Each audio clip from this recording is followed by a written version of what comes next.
The 17th of January 1945. Ardennes Forest, Belgium.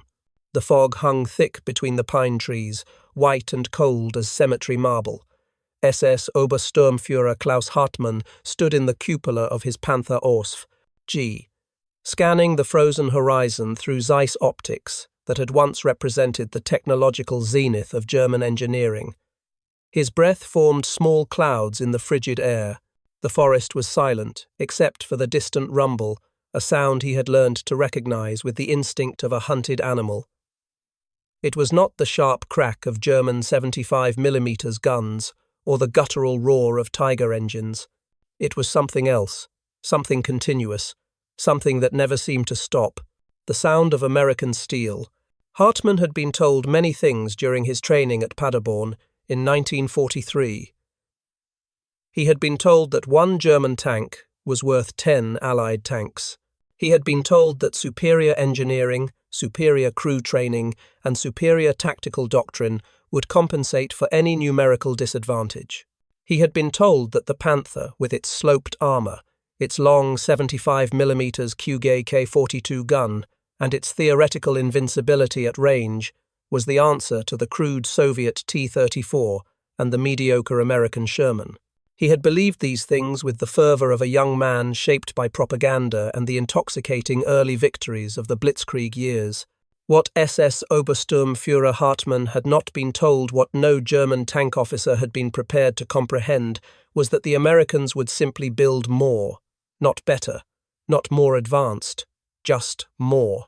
An endless, rolling tide of Shermans that flowed across France and Belgium like a mechanized flood, drowning German resistance not in superior firepower, but in sheer, overwhelming, incomprehensible abundance. By January 1945, for every Panther that rolled off the production lines at MAN in Nuremberg or Daimler-Benz in Berlin, the United States was producing 6 M4 Shermans. For every Tiger II that emerged from Henschel's bombed factories, 24 American tanks crossed the Atlantic. The arithmetic was simple, brutal, and inescapable. This was not the war Klaus Hartmann had been promised.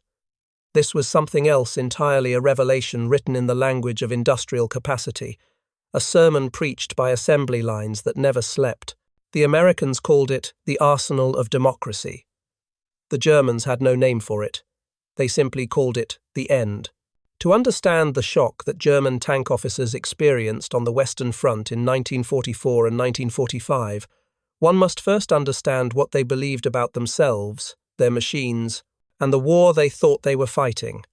German tank doctrine in World War II was built on the principle of Qualität über, quantitate, quality over quantity. This was not merely a slogan, it was a philosophy rooted in the Prussian military tradition, refined through the lessons of the First World War and enshrined in the design bureaus of Porsche, Henschel, and MAN. The Panther tank, introduced in mid-1943 following the disaster at Kursk, represented the apex of this philosophy. It weighed 45 tons. Its frontal armor was sloped at 55 degrees and 80 millimeters thick, effectively impervious to the standard American 75mm Sherman gun at any range beyond point blank. Its long-barreled 75mm WK 42 liters, 70 could penetrate 140 millimeters of armor at 1,000 meters. In terms of pure ballistic performance, it was superior to every Allied tank deployed in Western Europe until the arrival of the British Comet and the American Pershing in early 1945, both of which arrived too late and in too few numbers to matter. German crews trained for months, sometimes years. They were taught to exploit terrain, to fire from defilade positions, to destroy enemy tanks at ranges where return fire was impossible. Gunnery instructors at Putlos and Munster drilled crews until they could identify Allied tanks by silhouette at 2,000 meters, calculate lead on a moving target in seconds, and punch through frontal armor with the first shot. The Panther's optical rangefinder was accurate to within 10 meters at a kilometer. Its gun stabilization was rudimentary, but its long-range precision was unmatched. In the narrow tactical calculus of tank versus tank combat, the Panther was superior to the Sherman. This was not propaganda. It was documented fact. In Normandy, American after-action reports grimly noted that a single Panther in a defensive position could destroy multiple Shermans before being flanked or overwhelmed. At Aracourt in September 1944, German Panther battalions inflicted severe losses on American armoured divisions in the initial engagement. The British, after encountering Panthers at Villers-Bocage and during Operation Goodwood, developed a healthy respect bordering on dread for the sloped German tanks. But respect and dread do not win wars. Factories do. What German officers failed to grasp what their training, their doctrine, and their ideology had not prepared them to understand was that the United States was not fighting a war of technical excellence. It was fighting a war of industrial annihilation. The Sherman was not designed to be the best tank on the battlefield. It was designed to be everywhere on the battlefield. It was designed to be repaired in the field with common parts. It was designed to be shipped across the Atlantic in vast numbers, transported by rail to the front, crewed by men with minimal training, and replaced within days if destroyed. Between 1942 and 1945, the United States produced 49,234 Sherman tanks. Germany, during the same period, produced approximately 6,000 Panthers and fewer than 2,000 Tigers of all variants combined. The Sherman was not a masterpiece of engineering. It was a masterpiece of logistics. It was Henry Ford's assembly line philosophy applied to mechanized warfare. It was the industrial power of a nation that had never been bombed, never been blockaded, never faced the choice between producing tanks and producing bread. By late 1944, the ratio had become grotesque. American armored divisions routinely fielded 200 to 300 tanks. German panzer divisions, depleted by attrition and the collapse of German industrial production under Allied bombing, often fielded fewer than 50. The Americans could afford to lose tanks, the Germans could not. American crews, if they survived the destruction of their Sherman, were often back in action within 48 hours in a replacement vehicle. German crews, if they survived, often waited weeks for a replacement Panther that never arrived. Klaus Hartmann understood this, intellectually, by January 1945. But understanding a thing intellectually and accepting it emotionally are two different processes.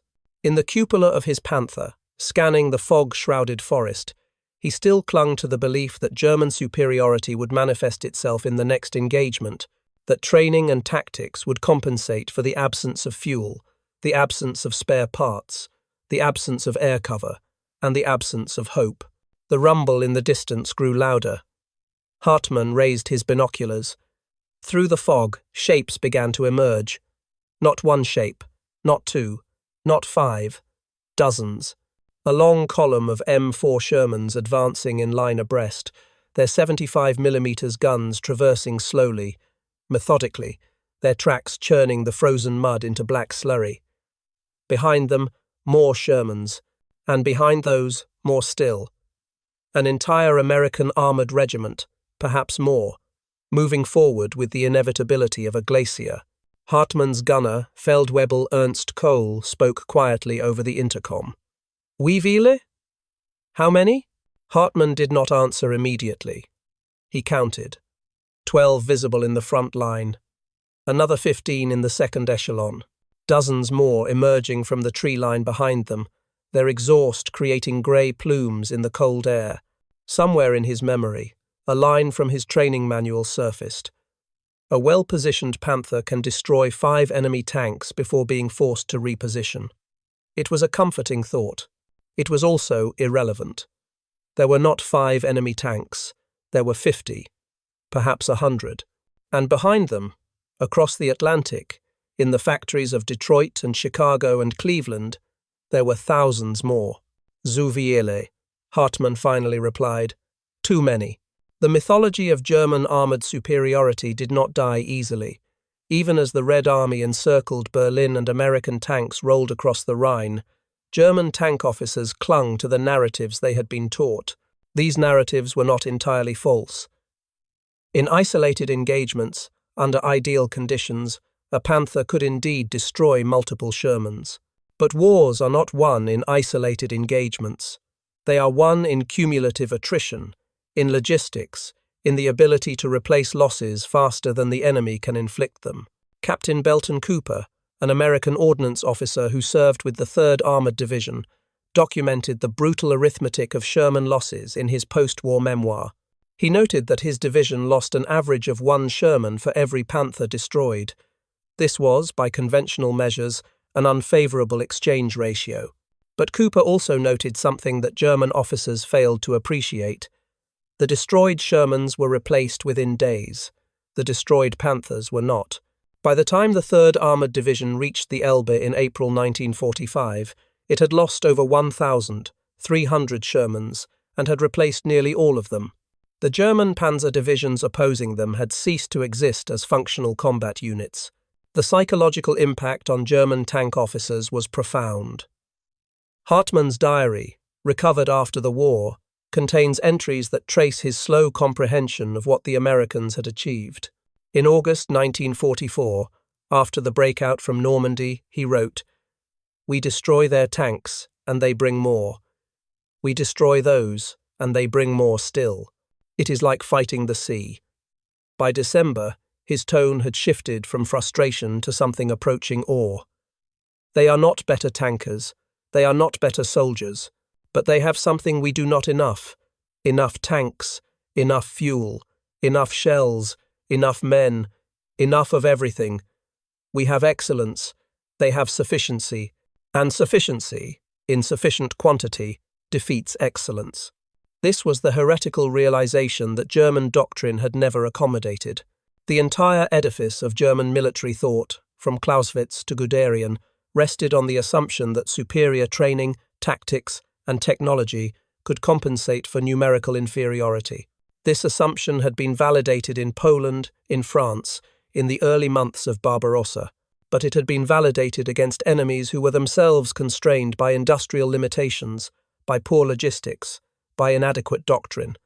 The United States was none of these things. American industrial capacity in World War II was, by any historical measure, unprecedented. The United States entered the war with a fully intact industrial base, insulated from enemy attack by 2 oceans. Its factories had been modernized during the Depression-era mobilization projects. Its workforce was vast, skilled, and supplemented by millions of women who entered heavy industry for the first time. Its resource base was effectively unlimited iron from Minnesota, steel from Pennsylvania, oil from Texas, rubber from reclaimed synthetic sources after the fall of Malaya. The arsenal was not a metaphor. It was a literal description of a nation that, by 1943, was producing more war material than all the Axis powers combined. The Sherman tank embodied this philosophy. It was not the product of a single genius engineer or a brilliant design bureau. It was the product of committees, of compromise, of the relentless pursuit of good enough. Its 75mm gun was adequate against most German tanks in 1943, but obsolete by 1944. Its armor was insufficient against the Panther and Tiger. Its gasoline engine was prone to fires, a defect that earned it the grim nickname Ronson among British crews, after the cigarette lighter that lights the first time, every time. But it was also reliable. It was easy to repair. Its suspension could handle rough terrain. Its wide tracks gave it mobility in mud and snow that German tanks, with their narrower tracks and over-engineered drivetrains, could not match. Most importantly, the Sherman could be built fast. The Chrysler tank arsenal in Detroit could produce a complete Sherman in 6 hours by 1943. 6 hours. The time it took to assemble a Panther at Mann's Nuremberg plant, assuming no Allied bombing raids interrupted production, was 10 days. This disparity in production speed, multiplied across dozens of factories, created a quantitative advantage so vast that it transformed the nature of armored warfare. German officers, conditioned to think in terms of individual tank duels and small unit tactics, struggled to grasp the implications. They saw war as chess, a game of maneuver, position, and the decisive engagement. The Americans saw war as a production problem. They flooded the board with pieces. When the Germans destroyed a Sherman, the Americans brought 2 more. When the Germans destroyed those, the Americans brought 4. The game could not be won by superior play when the opponent had infinite pieces. In the frozen forest of the Ardennes, Hartmann watched the Shermans advance. His crew waited for the order to fire. But Hartmann hesitated. Not from cowardice. His record included 3 tank kills at Caen and 2 more during the retreat across France. He hesitated because he understood, with the clarity of despair, that firing would accomplish nothing except to reveal his position. His Panther carried 79 rounds of 75mm ammunition.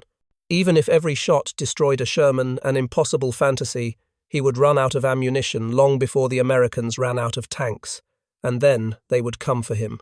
The symbolic weight of the Sherman, in German eyes, came to represent something beyond mere military hardware. It represented American abundance. In the mind of a German soldier in 1945, starving on 1,500 calories a day, watching his cities reduced to ash, the Sherman was not just a tank. It was a rolling embodiment of a nation that had food, fuel, and factories. It was proof of a social system that could mobilize total industrial capacity without collapsing into chaos. It was, in a sense, an ideological weapon as much as a physical one. German propaganda attempted to counter this. Newsreels showed Tigers crushing Shermans. Posters depicted German tanks as sleek predators and American tanks as clumsy prey. Goebbels' broadcasts mocked the Sherman as a Tommy cooker and assured the German public that quality would triumph over quantity. But propaganda cannot change mathematics. By early 1945, German soldiers on the Western Front had learned to identify the sound of approaching Shermans, the high-pitched whine of their radial engines, the metallic clatter of their tracks, and to feel not defiance but dread.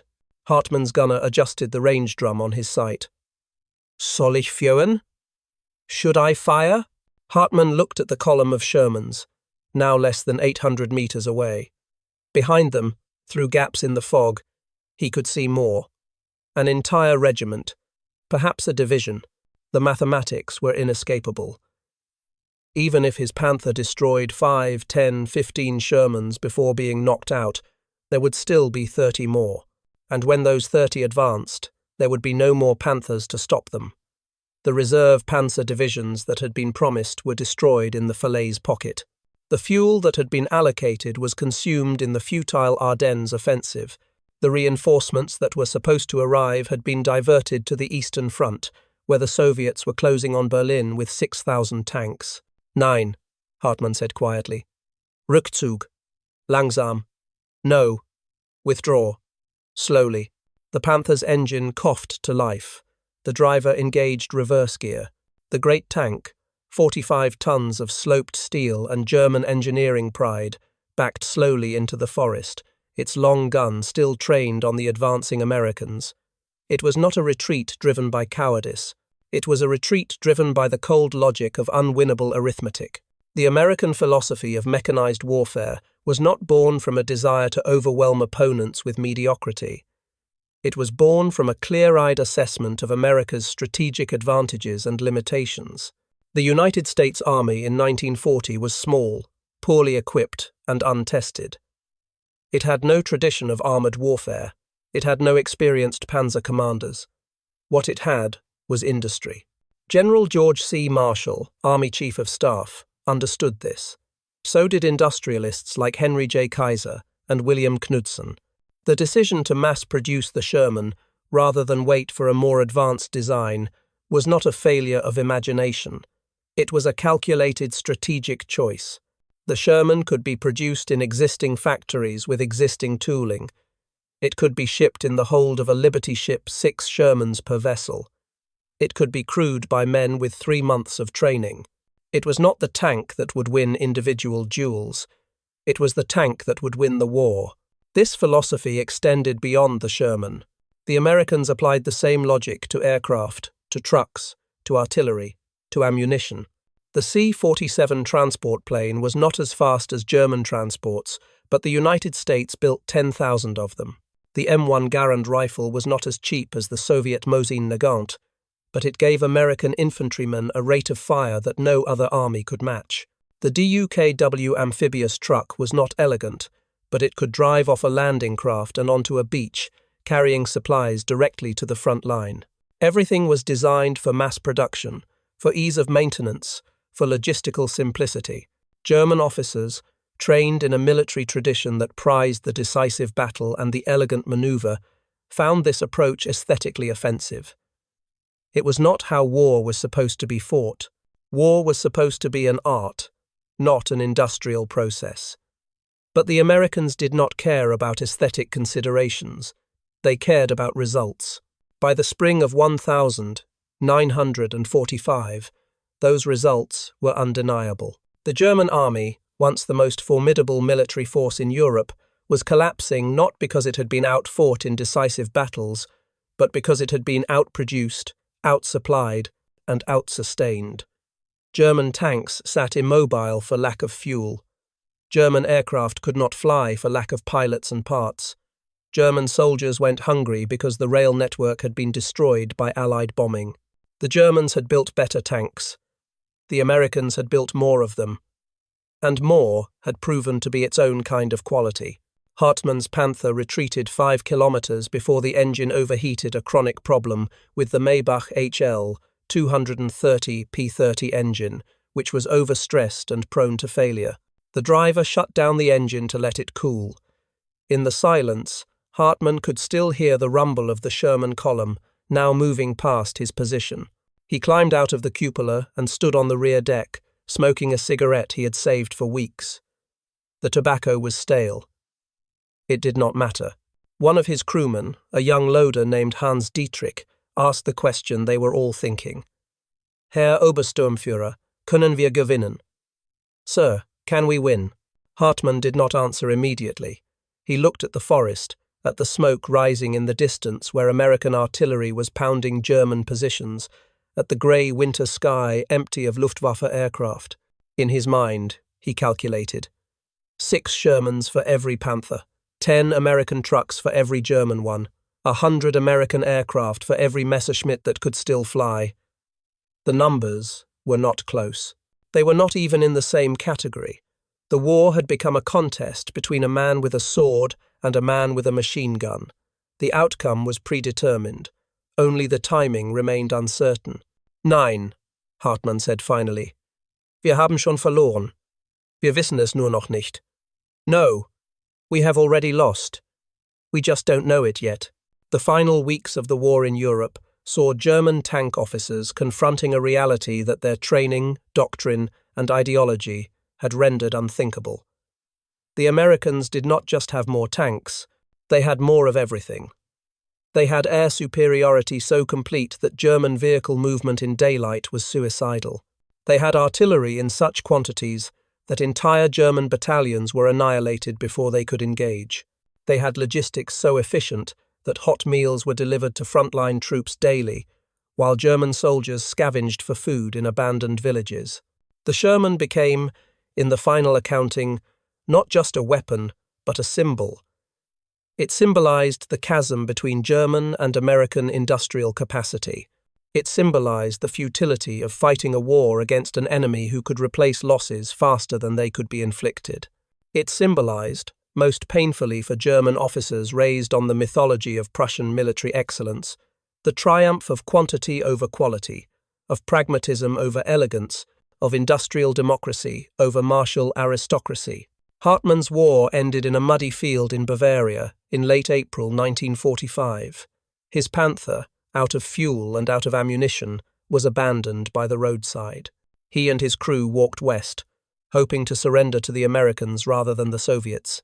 As they walked, they passed the wreckage of entire German divisions, burned-out tanks, overturned trucks, discarded weapons, and everywhere, moving in the opposite direction, were American convoys. Shermans by the dozen, trucks by the 100, jeeps, half-tracks, artillery tractors, all moving east with the inexorable momentum of a force that had never doubted its victory. An American military policeman stopped them at a checkpoint. He was young, maybe 20, chewing gum and smoking a cigarette. His uniform was clean. His Sherman, parked behind him, showed signs of combat-scarred armor, a replaced road wheel, but it was operational, fueled, and ready. The MP spoke no German. Hartmann spoke limited English. They communicated with gestures. The MP pointed to a prisoner enclosure. Hartmann and his crew walked toward it. As Hartmann passed the parked Sherman, he paused. He placed his hand on its hull, feeling the rough cast steel, still warm from the engine. It was not a beautiful machine. It was not a technological marvel. But it was there. It worked. And there were thousands more just like it. That, in the end, was the revelation. That was the lesson written in steel and oil and the blood of 50,000 tank crewmen. Quality matters, training matters, tactics matter, but sufficiency, in sufficient quantity, defeats them all. In the prisoner enclosure, surrounded by thousands of German soldiers, Hartmann found a quiet corner and sat down. He had no possessions except the clothes he wore and the memories of a war fought with excellence and lost to abundance. He thought about the Panther, abandoned in a Bavarian field, its gun still capable of penetrating any Sherman at 2,000 meters, its ammunition racks empty, its fuel tanks dry. He thought about the factories in Nuremberg, now rubble under Allied bombs. He thought about the young men he had trained with at Paderborn, most of them dead now, killed not in glorious tank duels but in grinding attrition, overwhelmed by numbers they could not match, and logistics they could not comprehend. And he thought about the Shermans ugly, crude, effective, rolling across Germany in their thousands, embodying a form of warfare that German doctrine had never imagined, much less prepared for. A war not of decisive battles but of cumulative weight. A war not of martial aristocracy but of industrial democracy. A war where the side with the most factories, the most resources, and the most political will to mobilize them completely would inevitably triumph, regardless of tactical elegance or technical sophistication. The Panther was a superior tank. This is not revisionist history or Allied propaganda. By every technical metric, armor protection, gun performance, crew optics, the Panther was better than the Sherman. But the Sherman won the war, not because it was better, because it was enough, and there were enough of them. In the history of warfare, this lesson recurs with the regularity of a heartbeat. Superior equipment does not guarantee victory. Superior logistics does. The Mongols conquered empires not because their bows were better than anyone else's, but because their logistics allowed them to campaign year-round while their enemies went home for harvest. Napoleon dominated Europe not because French muskets were superior, but because he could march his armies faster and feed them better than his opponents. The Wehrmacht conquered Poland and France, not because German tanks were invincible, but because their logistics, tactics, and operational tempo overwhelmed enemies who were themselves constrained by industrial and doctrinal limitations. But when the Wehrmacht met an enemy with superior logistics, the Soviet Union with its vast reserves of men and material, the United States with its unassailable industrial base, the myth of quality over quantity collapsed. The Panther was better than the Sherman. But 6 Shermans were better than 1 Panther, and the Americans could build 6 Shermans for every Panther Germany produced. The arithmetic was brutal and inescapable. German tank officers never expected this. They expected that German engineering, German training, and German tactical doctrine would prevail, as it had in Poland, in France, in the early triumphs of Barbarossa. They expected that each Panther would destroy multiple Allied tanks before being knocked out, and that this exchange ratio would be sufficient to stave off defeat. They expected that quality would, as it always had in German military history, compensate for quantity. But the Americans were not playing by European rules. They were playing by American rules, the rules of Henry Ford and Andrew Carnegie, of assembly lines and vertical integration, of a social and economic system that could mobilize total industrial capacity without collapsing. The Sherman was not a tank. It was an industrial product, and the United States was very, very good at producing industrial products. In the final accounting, the Sherman's legacy is not its combat record, which was mixed, or its technical specifications, which were mediocre. Its legacy is the proof it provided that modern warfare is, at its core, an industrial and logistical competition. Battles are won by tactics. Wars are won by factories. The side that can produce, transport, and sustain the most combat power over the longest period will prevail, regardless of individual weapon superiority. Klaus Hartmann survived the war. He returned to Germany in 1948 after 3 years in an American POW camp. He never spoke publicly about his experiences, but in private letters to former comrades, he wrote about the Shermans, about their ubiquity, their crudeness, their terrifying abundance. He wrote about the sound of their engines, a sound that haunted his dreams. He wrote about the realization, slow and terrible, that Germany had been fighting not against superior soldiers or superior tanks, but against a form of power that German military tradition had no framework to understand or resist. The arsenal of democracy. The phrase sounds almost quaint now, a relic of wartime rhetoric. But to the German tank officers who faced it, it was something close to apocalyptic, a revelation of a kind of power that overturned every assumption they had been taught. They had built the better tank, they had trained the better crews, they had developed the better doctrine, and they had lost, decisively and completely, because the other side had simply built more.